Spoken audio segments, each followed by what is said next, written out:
আওয়াজ দিয়ে বলো গোলাম, তোমরা খরিদ করা গোলাম।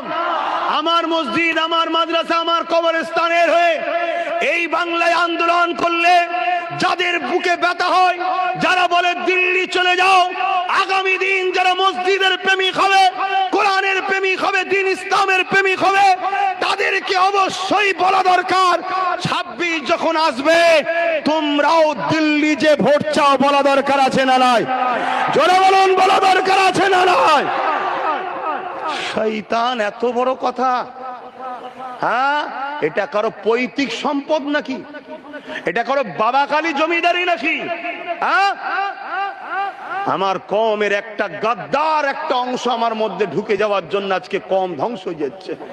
সেই গাদ্দারদের মধ্যে সব থেকে বড় গাদ্দার হলো তারা যারা মাথায় টুপি, মুখে দাঁড়ি, সুরাতে সকলে মুফতি মাওলানা, অচ্চ নেতাদের সঙ্গে দালালি করে। তারা কথা কি অপছন্দ হলো?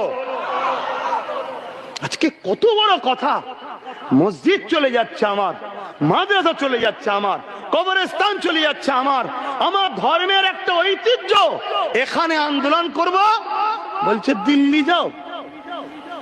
তাহলে আমাদেরও বলা দরকার তো নাকি? ভোট যখন নিতে আসবে কি বলবেন? জোরে বলো, ওইখানে গিয়ে ভোট চা।